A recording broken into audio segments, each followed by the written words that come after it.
Subscribe कीजिए royal teacher को education संबंधी न्यूज़ तुरंत पाने के लिए।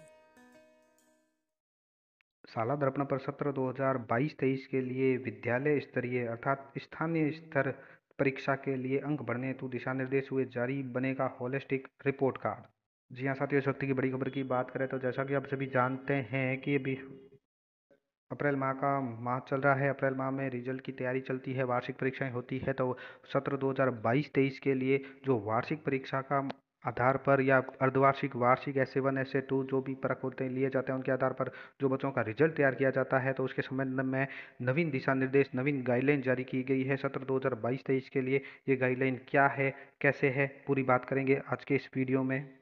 साथ ही दोस्तों इसमें अंक योजना के बारे में भी बताया गया है, 6 से 7, 9, 11 उनके बारे में। साथ ही कक्षा 1 से 4 के लिए क्या निर्देश है, बात करेंगे। होलिस्टिक रिपोर्ट कार्ड के बारे में, तो ये होलिस्टिक रिपोर्ट कार्ड किन किन का बनेगा, किन का नहीं बनेगा, और कक्षा 1 व 2 के लिए क्या निर्देश है, और 3 व 4 के लिए क्या निर्देश है, इस प्रकार समस्त कक्षाएं हैं उनके लिए क्या क्या निर्देश दिए गए हैं। तो दोस्तों वीडियो जरूर लंबी हो जाएगी, लेकिन अंत तक जरूर देखें, बहुत ज़्यादा इंपॉर्टेंट वीडियो है।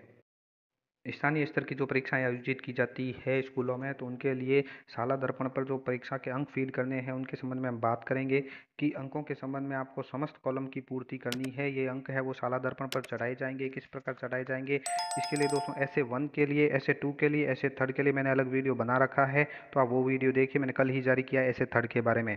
तो जो भी कॉलम होता है उनकी पूर्ति आपको अनिवार्यतः दर्ज करनी है, कोई भी कॉलम खाली नहीं छोड़ना है। यदि पोर्टल पर विद्यार्थी ही नहीं है तथा विद्यार्थी ने पहली परख, दूसरी परख या 10वीं कक्षा में NIOS, ROS सप्लीमेंट्री देर से घोषित परिणाम छात्रों के लिए के कारण अर्धवार्षिक से पहले प्रवेशित हुए थे, तो कॉलम खाली रहेगा, क्योंकि उनकी अनुपस्थिति दर्ज नहीं की जा सकती। अनुपस्थिति के लिए 1, चिकित्सा के लिए 2 अंकित करें। वार्षिक परीक्षा के साथ व्यावसायिक शिक्षा के अंक भी दर्ज किए जाएंगे और ये 100 में से दिए जाएंगे। सत्र 2022-23 के लिए शिक्षा विभाग के नियम और दिशा निर्देश के अनुसार अंक तालिका तैयार की जाएगी। साथ ही 9वीं और 11वीं के लिए बात करें तो 9वीं 11वीं के छात्रों के उत्तीर्णता के लिए अधिकतम आवंटित अंकों में से 36% अंक प्राप्त करना आवश्यक है। साथ ही अंतिम परिणाम उन छात्रों के लिए घोषित किया जाएगा जो कम से कम 2 परख वार्षिक परीक्षा या 1 परख अर्धवार्षिक और वार्षिक परीक्षा में उपस्थित हुए हैं। साथ ही यहाँ पे बात की गई है 9वीं 11वीं के छात्र छात्राएं वार्षिक परीक्षा में बिना सूचना के अनुपस्थित है, तो उनका परीक्षा परिणाम तैयार नहीं किया जाएगा, किंतु रुग्णता प्रमाण पत्र के आधार पर छात्र वार्षिक परीक्षा में पुनः परीक्षा हेतु पात्र होगा। छात्र अधिकतम 2 विषय में पूरक परीक्षा के लिए पात्र होंगे। कक्षा 1 से 4 और 6, 7 में पुनः परीक्षा और पूरक परीक्षा का कोई प्रावधान नहीं है। ग्रेडिंग कक्षा 1 से 4 और 6, 7 की होगी। मॉड्यूल में अंकों की एकल प्रविष्टि को भी सेव किया जा सकेगा। तो मॉड्यूल अभी अपडेट हो रहा है, जैसे ही अपडेट होता है तो हम आपको इसकी जानकारी दे देंगे। अधिकतम 2 विषयों में कृपांक दिए जाएंगे, 1 में 5% और 2 विषय में 2-2% अंकों का कृपांक मान्य होगा। साथ ही परिणाम देखने के लिए शाला दर्पण पर आपको स्कूल लॉग में ड्राफ्ट का विकल्प प्रदान किया जाएगा। छात्र कक्षा के परिणाम को लॉक करने के लिए वेरीफाई बटन प्रदान किया जाएगा। तो दोस्तों ये अपडेट हो रहा है, अभी अपडेट नहीं हुआ है, होते ही आपको किस तरह करना वो भी आपको बताया जाएगा। उसके बाद किसी भी परीक्षा परिणाम अंकों में संशोधन का कोई विकल्प नहीं रहेगा। वेरीफाई करने के बाद स्कूल को उपलब्ध कराए गए प्रारूप के अनुसार अनुरोध पर ऐसे स्कूलों के लिए CBO लॉगिन पर परिणाम अनलॉक का विकल्प भी प्रदान किया जाएगा। कक्षा विशेष वर्ग समेकित परिणाम देखने के लिए स्कूलों को ग्रीन शीट प्रदान की जाएगी, यानी ग्रीन शीट भी होगी जनरेट।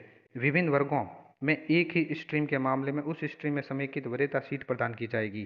क्लास और स्ट्रीम में रैंक के लिए अलग मॉड्यूल उपलब्ध करवाया जाएगा। क्लास और स्ट्रीम में कौन से बच्चे की कौन सी रैंक है, उसके लिए भी मॉड्यूल उपलब्ध कराया जाएगा। सभी कक्षा अध्यापक यह सुनिश्चित कर लेंगे कि शाला दर्पण पर विद्यार्थी का नाम, पिता का नाम, माता का नाम, SR नंबर, जन्म तिथि अद्यतन कर दिया गया है।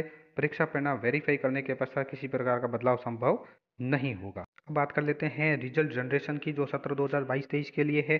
तो यहाँ पे बात बताई गई है कक्षा 1 से 3 की और 4 की। यहाँ दोस्तों कुछ कन्फ्यूज़न भी है जो आपके साथ शेयर किया जाएगा। यहाँ कक्षा 1 से 3 के लिए बताया गया है कि होलिस्टिक प्रोग्रेस रिपोर्ट कार्ड आपको खुद को अपनी स्कूल लेवल पर बनाना होगा, यानी holistic report card will be prepare at school level as per format provide by RCSE। यानी इसके द्वारा जो होलिस्टिक रिपोर्ट कार्ड दिया गया है आपको वही बनाना होगा कक्षा 1 से 3 के लिए। साथ ही कक्षा 4 के लिए बताया गया है कि आपको ग्रेड फिल करने हैं EVS के, SA1, SA2 और SA3 के, जिसमें हेल्थ और फिजिकल एजुकेशन, वर्क एक्सपीरियंस और आर्ट एजुकेशन भी शामिल है। यहाँ दोस्तों कन्फ्यूजन इस बात की है कि कक्षा 4 के साथ कक्षा 3 को भी शामिल करना चाहिए। इसलिए करना चाहिए क्योंकि कक्षा 3 और 4 का फॉर्मेट सेम था। RKSMB कक्षा 3 में भी हुआ, कक्षा 4 में भी हुआ। और होलिस्टिक रिपोर्ट कार्ड कक्षा 1 व 2 के लिए रखना चाहिए था, क्योंकि 1 व 2 का फॉर्मेट सेम था। उसमें SA1, SA2, SA3 ही था, RKSMB नहीं था। तो होलिस्टिक रिपोर्ट कार्ड 1 और 2 का बनना चाहिए था, और जो रिपोर्ट कार्ड है कक्षा 3 और 4 का एक साथ जनरेट होना था। ये दोस्तों हमारी सोच है, लेकिन आगे से जो रिजल्ट जनरेशन के गाइडलाइन प्राप्त हुई है उसके अनुसार 1 से 3 अलग है और 4 को अलग कर रखा है। इसमें कक्षा 4 के लिए no condition are available absent medical student और result must be generated. No grace और re exam option there for such student, यानी ग्रेस और री एग्ज़ाम का भी कोई ऑप्शन नहीं है, और न ही सप्लीमेंट्री का एग्ज़ाम का है। और फाइनल रिजल्ट है वो RKSMB के आधार पर ही जनरेट किया जाएगा। यहाँ पे final result will be generated on the basis of RKSMB performance and separate grading will be there for environment study, यानी EVS का जो हम SA1 SA2 भर रहे हैं grade will be also health and physical education, work experience and art education. उसके बाद grading main subject और अदर सब्जेक्ट की भी दी गई है, जो आप देख सकते हैं। अब साथियों बात कर लेते हैं कक्षा 6 व 7 की। तो कक्षा 6 व 7 में आप सभी जानते हैं कि RKSMB हुआ था, और इसके साथ साथ यूनिट टेस्ट 1 और यूनिट टेस्ट 2 भी हुआ था। अर्थात S1 की जगह यहाँ पे 6 और 7 में प्रथम परक और द्वितीय परक चल रहे थे। तो यहाँ जो मार्क्स है यानी नंबर है उनके RKSMB सब्जेक्ट के अलग है, हिंदी, इंग्लिश और मैथ के। नॉन RKSMB है जैसे SST है, साइंस है, थर्ड लैंग्वेज है। इस तरह से फर्स्ट टेस्ट सभी का 10 अंक का है, सेकंड टेस्ट 10 अंक का है, RKSMB इनमें 30 का, और साथ ही हाफ ईयरली ओरल और रिटन के अलग मार्क्स दे रखे हैं RKSMB 2, और उसके साथ एनुअल एग्जाम यानी वार्षिक एग्जाम और ग्रांड टोटल यहाँ पे 200 दे रखी है इन सभी की। तो इनमें आपको रिजल्ट कैसे जनरेट करना है, इन सभी के मार्क्स है वो आपको ऑनलाइन शाला दर्पण पे फीड करने होंगे। जैसे हाफ ईयरली है, एनुअल एग्जाम है, फर्स्ट टेस्ट है, सेकंड टेस्ट है, उसके साथ साथ RKSMB के भी आपको मार्क्स फीडिंग करने थे। आपने OCR भी अपलोड की है तो उसमें के आधार पर अपलोड हो गए होंगे। अगर किसी के नहीं हुए तो शाला दर्पण पर ऑप्शन भी उपलब्ध करवा दिया गया था। तो दोस्तों सबसे पहले आपको परिणाम टैब के अंतर्गत शाला दर्पण का जो परिणाम टैब है, रिजल्ट टैब है, उसमें आपको अर्धवार्षिक, वार्षिक और परीक्षा के अंकों की प्रविष्टि करनी होगी। मैप किए गए विषय और स्कूल लॉगिन के लिए स्टाफ लॉगिन के माध्यम से अंक दर्ज करने होंगे। अधिकतम अंकों के अनुसार यूनिट टेस्ट है या वार्षिक परीक्षा के अंकों को फीड करना है। साथ ही RKSMB के लिए अलग मॉड्यूल के माध्यम से OCR अपलोड करनी होगी। अंक और प्रवेश मॉड्यूल में छात्र की अनुपस्थिति के लिए 1 और मेडिकल के लिए 2 अंक है। यदि छात्र का अन्य विद्यालय से स्थानांतरण हुआ है, तो ये मोस्ट इंपॉर्टेंट है कि अगर छात्र कहीं दूसरे विद्यालय से आया हुआ है तो परीक्षा के अंक भरे जाएंगे पिछले स्कूल की सिफारिश पर वर्तमान स्कूल में। साथ ही विद्यालयों द्वारा सभी परीक्षाओं के अंक जैसे हिंदी, अंग्रेजी, गणित, विज्ञान, सामाजिक विज्ञान और तृतीय भाषा छात्रों के लिए मैप किए गए हैं। तो इसका ध्यान आपको रखना होगा। साथ ही यह अनिवार्य नहीं है कि सभी छात्र सभी परीक्षाओं में अर्थात यूनिट टेस्ट फर्स्ट सेकंड में उपस्थित हो।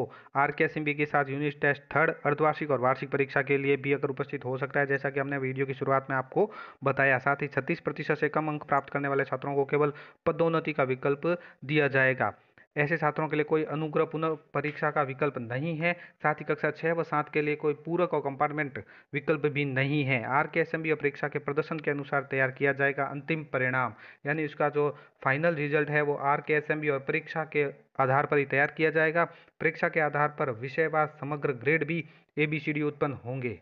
इनके लिए जो ग्रेडिंग दी गई है वो मुख्य विषय के अलग है, अन्य विषय की ग्रेडिंग अलग है, जो आप यहाँ पे देख पा रहे होंगे। अब बात कर लेते हैं कक्षा 9वीं के लिए। 9वीं के लिए भी आपको रिजल्ट टैब के अंतर्गत आपको अर्धवार्षिक, वार्षिक और टेस्ट सभी अंकों की प्रविष्टि करनी होगी। स्कूल लॉगिन से, स्टाफ लॉगिन से भी के माध्यम से भी अंक दर्ज करने होंगे। साथ ही मॉड्यूल में जो अनुपस्थित छात्र है उसके लिए 1 और मेडिकल के लिए 2 होंगे। अनुपस्थित रहने पर 1, जिसके लिए अंकों की गणना में कोई छूट नहीं मानी जाएगी। मेडिकल के सर्टिफिकेट प्रस्तुत करने पर विकल्प 2 होगा और मार्क्स में छूट प्रदान की जाएगी। अब ये छूट किस प्रकार प्रदान की जाएगी, तो ये दोस्तों कक्षा 9 के लिए है, ध्यान रखें, क्योंकि जैसे जैसे निर्देश हम प्रदान कर रहे हैं ऊपर की ओर कक्षा भी लिखी है।